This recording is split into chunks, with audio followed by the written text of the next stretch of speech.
such a treat. But my two favorite, and I'm not supposed to have favorite, but my two favorite dyslexic teenagers. Right next to me here in studio in Bulawayo is Judah, my son, and I'm going to ask him in a second to introduce himself. And then on the other side of the Atlantic, my nephew Jayce, and both of them are going to help us today do a little trial of Vnote.ai. But before I talk about how we're going to do that, let me say to you guys, welcome at last to the Wonderfully Wired podcast. Hello, everybody. It's nice to be here. Yeah, very excited to see what we can do. So cool. Now, first, Judah, why don't you go ahead and introduce yourself? Sort of give us a bit of who you are. I think like you already know who I am. That's true. That's true. Introduce yourself. I am Judah. It's nice to be here. It's nice to finally be on the podcast. I know my mom has mentioned me once or twice. Yeah, it's nice to finally be on the Wonderfully Wired podcast. So cool. Judah is almost 16, and your ears must have burnt often because we've often spoken about you in front of this microphone. But so good to have you in studio. And then Jayce is Judah's cousin. Jayce, tell us a bit about yourself. Yeah, I'm Jayce, and I'm actually across the Atlantic Ocean, and super excited to be here, especially because it's a pretty interesting thing that AI has developed, and it'd be awesome to see how it could help dyslexic people or just people in general that have challenges. So super excited to check it out and see what we can do. So cool. Now, Jayce is the son of my twin brother, which just proves this whole dyslexic thing is beautifully genetic. And these two boys had a granddad who would never have had an official diagnosis, but who we are all pretty confident showed some tremendous dyslexic strengths and one or two quirky dyslexic challenges in his life. And so a moment for Opa Hansi as we see the genetic blood run thick through the family, and we're grateful for the strengths. Boys, a quick question for you. Judah, you're first. Tell us kind of best thing and worst thing about being dyslexic. You're putting me on the spot here. Well, it's hard to reference against because I've always been dyslexic since day one, and it's a lot about it's so there have its highs. It's sometimes really hard when you when I'm trying to send messages and I can't get the difference between there and thou and all of those things. But then usually it can be quite then it's you and then when I just then it's also helpful when I'm thinking how things would fit in certain spaces and how different things would link together. It's also very helpful. Very cool. That's that interconnected reasoning, hey, and your spatial awareness as well. Yes. It's always served you well. How about you, Jayce? Is that a tough question? Best thing, worst thing about being dyslexic? I mean, not really. I mean, obviously, I get to brag about it. You know, not a lot of people have it that I've met. But That's right. I mean, I've definitely struggled in life with having challenges, but I've also had some really great, like, kind of out of the box ideas, and I've had some really great strong suits in like I think like math. I've had pretty good success in math, but I mean, it can get rough from times, but it's not. I think it's something that everyone can get over if you are diagnosed with it. I love that. I love that you guys both know it's a thing, right? It's not just a good thing. It's not just a bad thing. Just a different brain with some incredible strengths.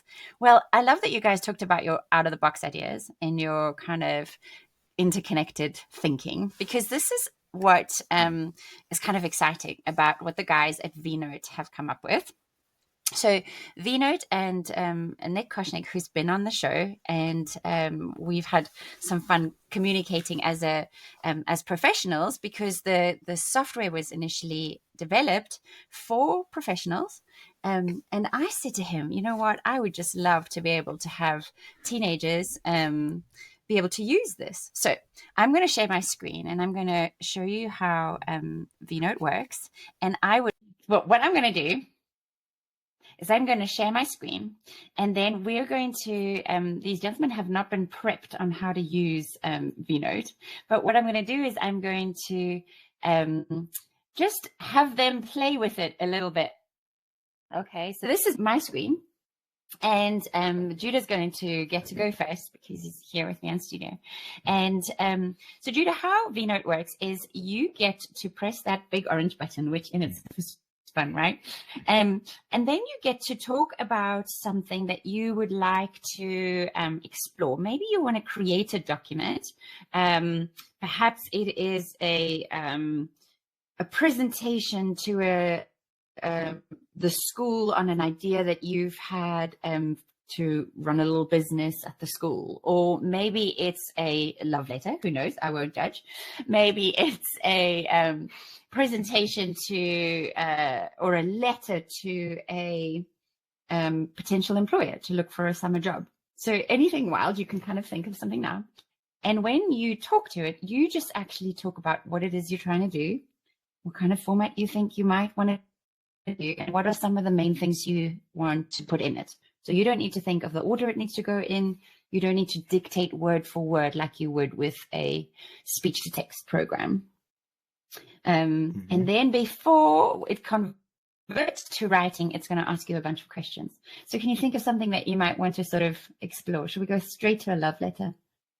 Okay, don't look at me like that. What can it make? So it can, you could ask it to write an email. You could ask it to write an essay for your Macbeth studies that you want to explore. You could ask it to write a business proposal for a business you want to run at school. You can determine the format. Well, I think should we start first, or go for it? Can you make me a letter that is written to my mother about what Wonderfully Wired does and why it is useful, using use it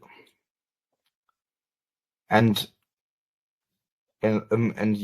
explain why Vnote would be a good thing for her coaching lessons, which she is doing online, to help dyslexic users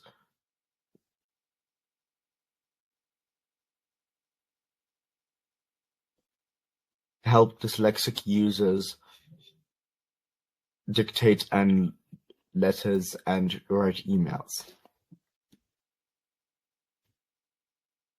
Right, so now what we've done is you've just given the first bit of information. Now here's the fun part. Instead of just saying, you can go convert to writing, but this AI model uses questioning. So she's going to ask you some good questions to help you refine your ideas, because you've got this first initial idea and she's going to ask you. So you can say, get question.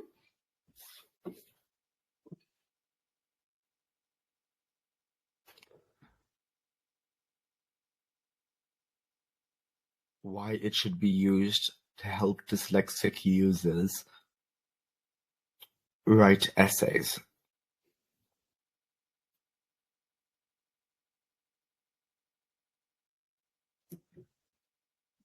Do you want another question? Sure. Sure.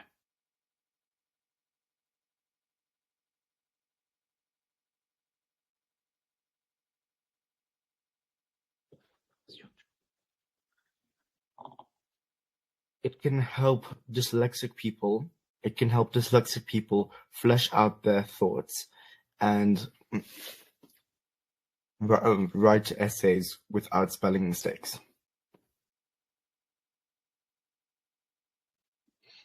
It can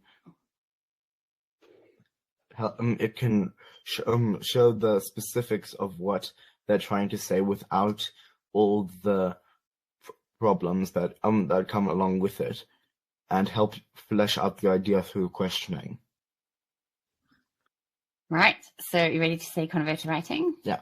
Okay. So then Vnote gives it a bit of thought, uses your ideas, so not necessarily go and sort of help themselves to ideas on the internet like other AI models. and come up with a letter. Okay, so here we go. Here's our first version. We can go look at the transcript. This is what Judah had said in terms of his system prompts. But we can also just look at the AI here coming up with this letter.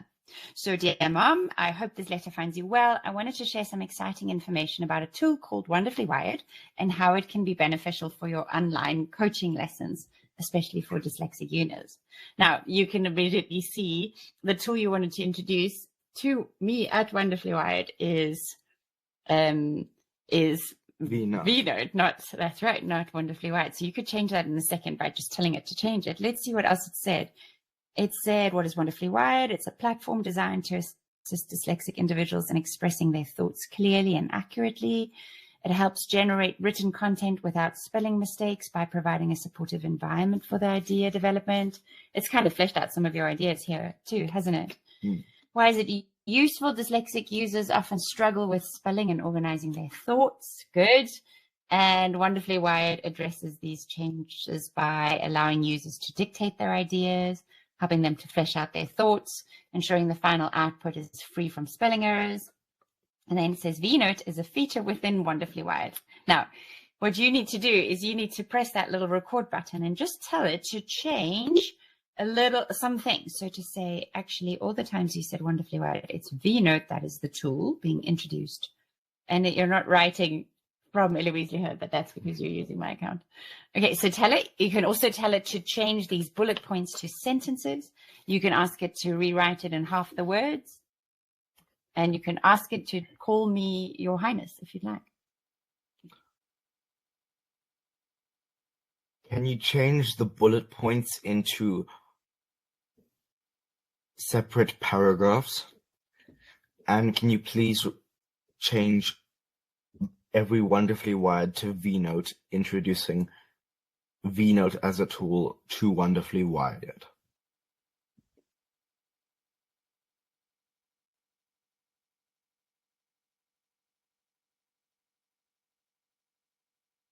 Here we go, generating a different version. Now it says, Dear Mom, hope this finds you well. I'm sharing information with about a tool called Vnote. And now it's changed it into sentences instead of bullet points. What is Vnote? Why is it useful? Benefits for your coaching lessons. Is that looking closer to what you wanted to do? Change the Eloise Leher into anonymous.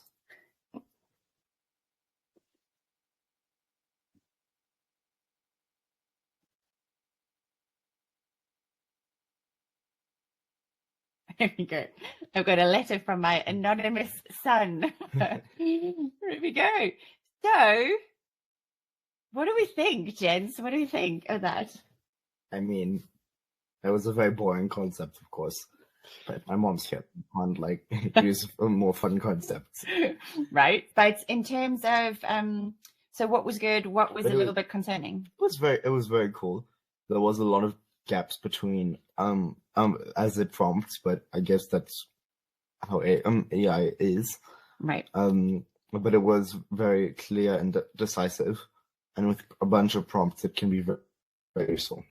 Now, the prompts make a difference, don't they? Like instead of to help you ask those questions. Oh, actually, I hadn't thought of that, or it was kind of in you were actually fleshing the idea out because of the questions. What did you notice about just talking to a machine like that? Is that weird? Jayce, tag. What did you notice about Judah's tone?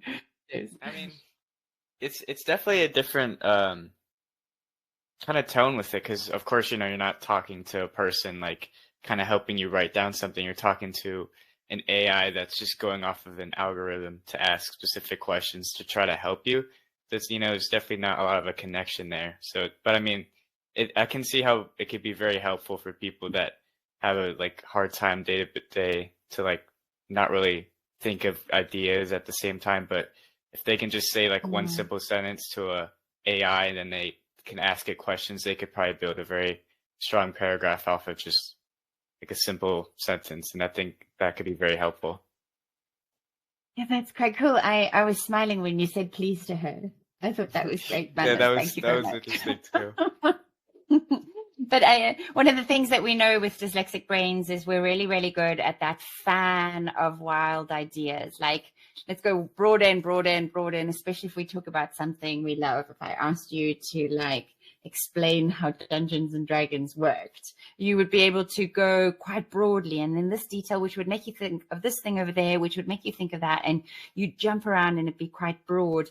And we were saying that with writing, we got to go broad to say something worth saying, but then we kind of go through a funnel again to make it clear and usable for the person on the other side. And that's the concept, that is, you could just talk to this, you could just ramble on to this AI assistant, and she could help you say, okay, well, what are the main things? What are the main things? What are the main things, until we pushed it through a funnel. Do you want to give it a try, Jayce? Sure, yeah. Cool. Share your screen with us and connect to the Vnote. There we go. Oh, gotta allow it. Can you write a speech to help people understand the challenges and difficult times dyslexic diagnosed people with dyslexia have on a day-to-day basis, but also share the highlights of the benefits that some people can have because of the way that their brains work differently. And yeah, I don't know. Great. I love that idea. Very good. Okay, good. Now, the tempting thing I've noticed here is to immediately push the convert to writing. Don't do that. Let's really have her ask you questions so that you can give your ideas. Let's see. Gotcha. Does dyslexia affect daily life? Daily life. Okay. Well, dyslexia affects people usually by a day-to-day life by making it very difficult to read and kind of, I wouldn't say understand the concept of some things, but just kind of help realize, like say, for example, when reading a book, you might try to be reading the pages, and every like third word you might not understand that word, so you just have to like keep on going through. But by at the end of the time, you're like, what did I just read for the past 30 minutes? I come upon that quite often when I'm reading a book. I just kind of read for like 2 pages and I don't understand like a lot of words. So by the end, I'm at like before I turn the page, I kind of like forget what I just read about for 10 minutes trying to. Yeah. It's not easy. Not easy at all. Describe the benefits some people with dyslexia might experience. Good. Well, a lot of people have the benefit of kind of thinking outside the box and kind of seeing things differently as opposed to people that don't have dyslexia. Awesome. Do you think we should create the writing? Convert the writing?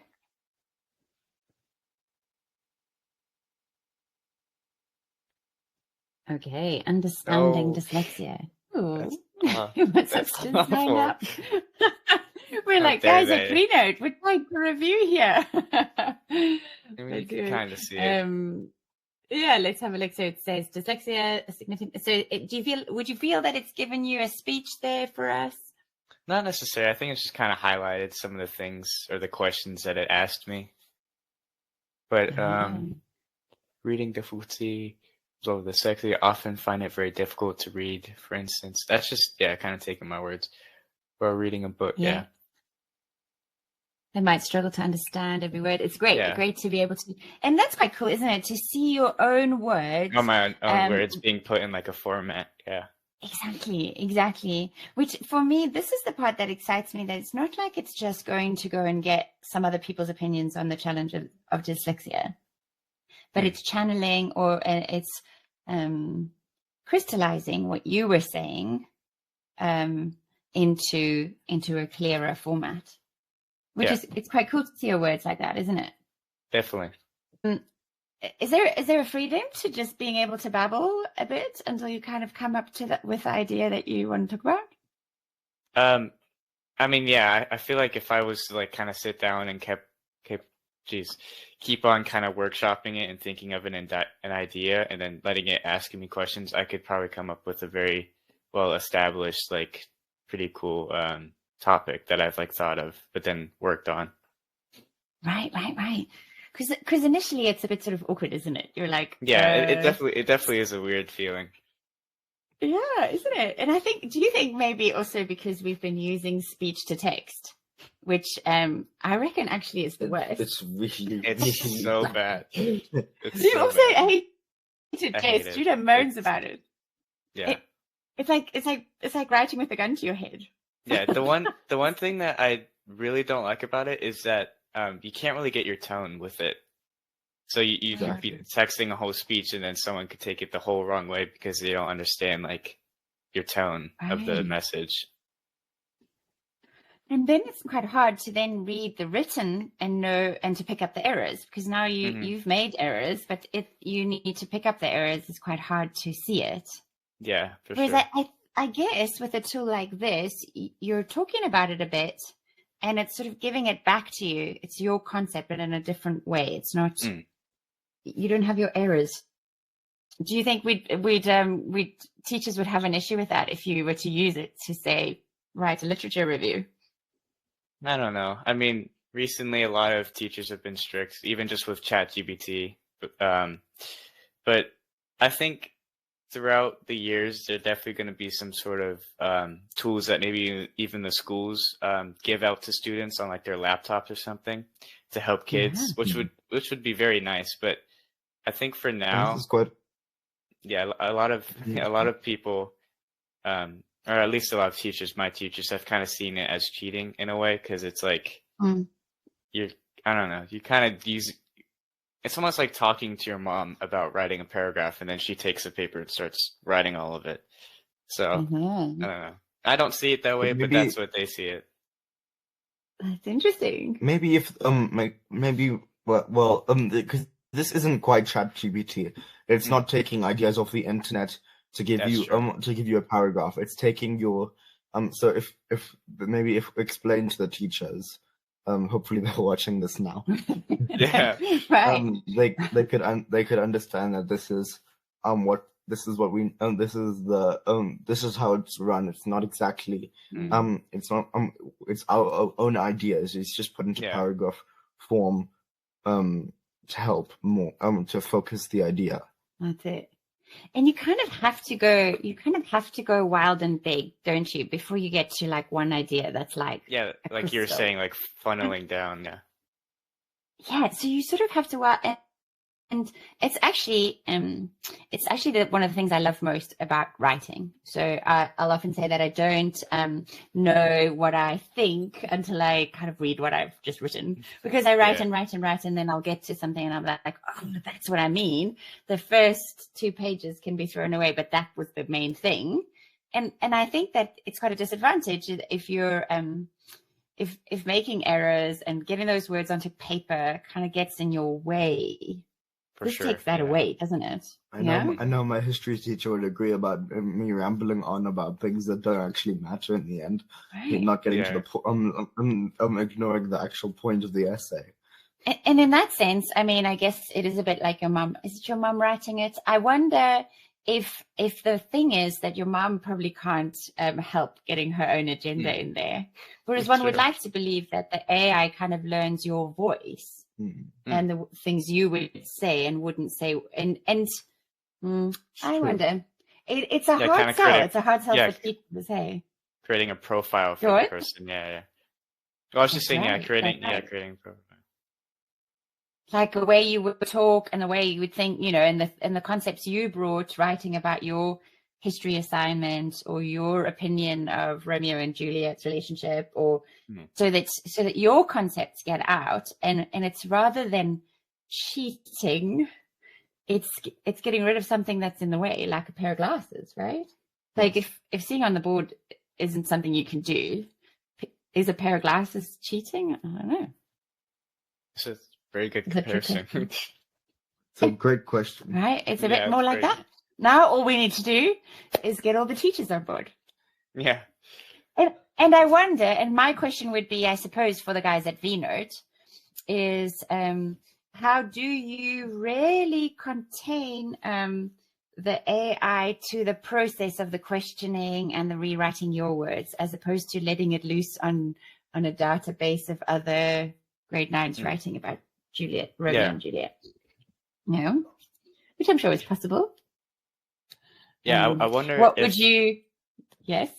I was about to say, I wonder? wonder if for dyslexic people, when they're trying to use the Vnote, that if when they're saying something and, you know, because they kind of think differently, they say something that's like, it's kind of like a stretch to like what they're trying to talk about, but the AI will like maybe divert off to that. I wonder, yeah, like you're saying, I wonder how they narrow it down to where it's still taking in the knowledge, but still like funneling it to where it gets to the point, not to like go off with the words that the people have said.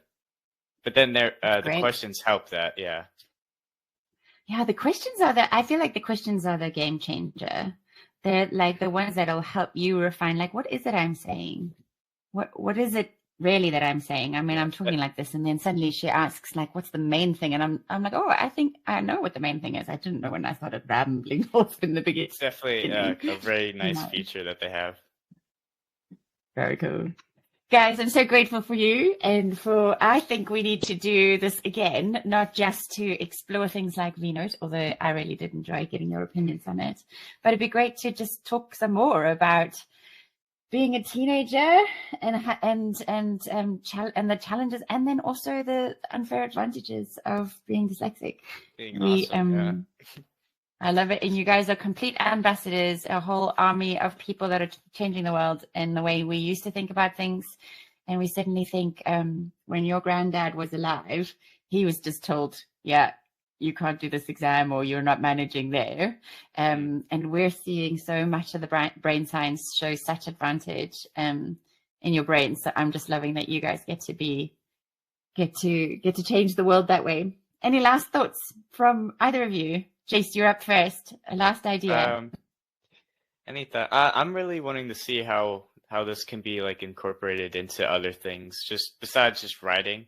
Maybe, I don't know, seeing your like ideas in your head and then being able to print it out or something. That'd be very cool. But that's much later. I mean, well, I don't know. They're already scaring us with things that we didn't think were possible. So I love that. So visually be able to just take it straight from the source, yeah. Straight from the source. I love that. How about you, last thoughts? I don't have much to say, honestly. It's very well thought through. Yeah, it's going to be interesting how all of this plays out with this AI and Vnote, and how all these kind of things can help us. Absolutely, guys. Thank you so much. Take care.